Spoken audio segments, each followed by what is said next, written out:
The extended surveillance operation involving a U.S. MQ-9 drone conducting a prolonged flight deep into Mexican territory under official coordination reflects evolving trends in how nations manage cross-border security challenges, particularly in regions characterized by entrenched criminal networks, limited state presence, and high strategic value. This specific flight, though unarmed, clearly official, and publicly tracked for several hours, represents more than just a moment of binational cooperation. It reflects a sophisticated blend of political intent, operational necessity, and technological reach, where surveillance is no longer limited to border zones or adversarial territories but is integrated deep into the geography of a partner nation. The drone launched from a U.S. facility known to support Customs and Border Protection (CBP) operations and headed south across an international boundary. This action alone is significant, as the process of getting approval for such a mission involves extensive intergovernmental coordination. It is not a unilateral decision. It likely required multiple levels of consent, including airspace management agencies, internal security entities, and senior executive channels. When a foreign aircraft crosses into sovereign airspace with advanced surveillance systems, it does so under specific legal frameworks, logistical guarantees, and time-limited mission parameters. The fact that Mexican officials later confirmed this coordination indicates a tightly controlled operation rather than an improvised intelligence mission. Once inside Mexican territory, the drone maintained a steady holding pattern over a specific area.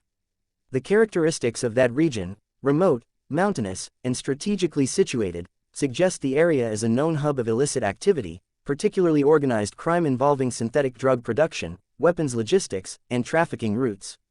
In such locations, traditional law enforcement efforts are difficult due to terrain, access, and risk.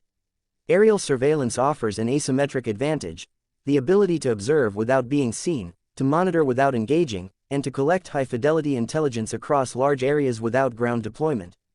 The MQ-9 Guardian variant used in this flight is tailored for law enforcement and homeland security missions. While its military counterparts are often associated with combat operations, this configuration emphasizes long-duration monitoring and multispectral imaging. It is equipped with systems capable of detecting movement patterns, identifying heat signatures, tracing vehicular convoys, and recognizing specific ground changes that could indicate human activity, construction, or concealed facilities. These capabilities allow analysts to identify patterns, for instance, when a remote site shows signs of increased logistical traffic or altered vegetation that might indicate concealed operations. In this case, the drone loitered for several hours before cutting its public signal. During that time, it is probable that multiple data streams were collected and transmitted to both U.S. and Mexican agencies for immediate or deferred analysis. Such real-time data can be critical to larger operations, particularly when combined with signals intelligence, intercepted communications, and human source reporting. These multi-source fusions build actionable intelligence products used to plan future ground actions, raids, or further surveillance missions. After the drone ceased broadcasting its location, its next movements remain unknown, but this is routine in classified or sensitive operations. It could have returned to its base, shifted its surveillance to another region, or remained in holding to support a parallel mission on the ground. The sudden silence from the public transponder can signify that the operation moved into a sensitive phase where visibility could jeopardize its effectiveness or compromise the security of assets and personnel involved. The political context behind this mission is also important. At the time of the flight, both the U.S. and Mexico were under increased scrutiny to take more decisive steps against organized criminal networks that operate across the border.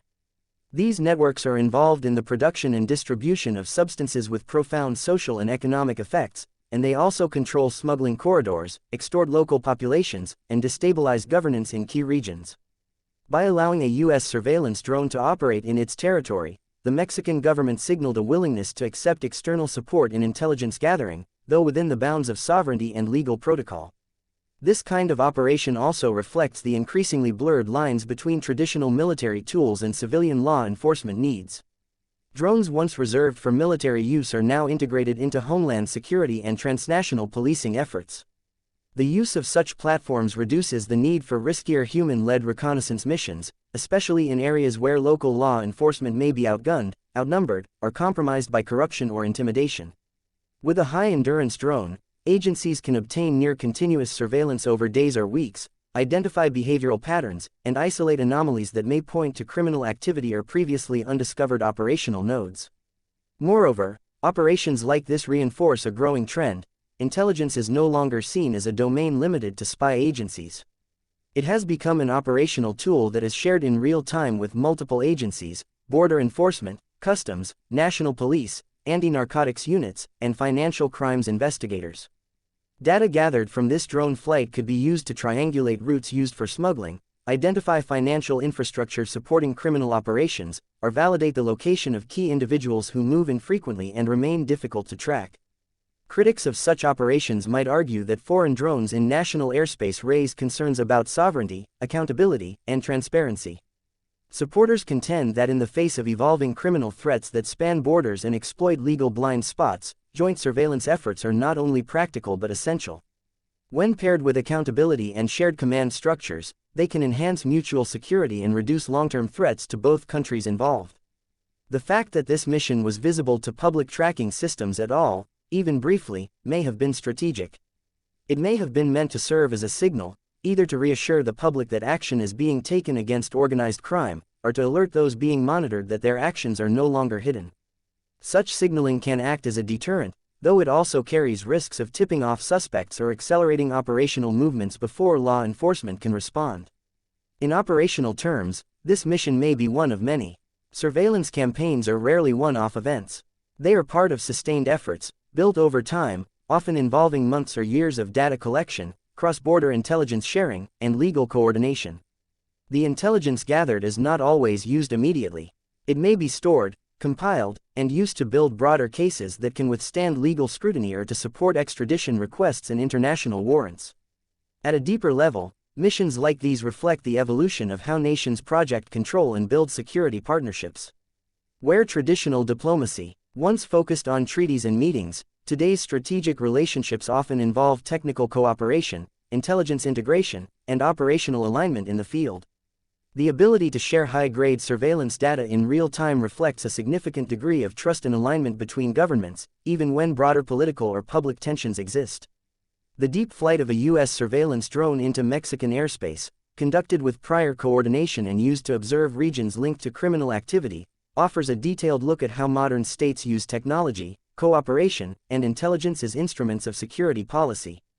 Though much of the operational detail remains classified, what is visible confirms a broader trend. Unmanned surveillance is now a central feature of joint security frameworks, especially in areas where the threats are not conventional armies but complex networks operating across legal and geographic boundaries.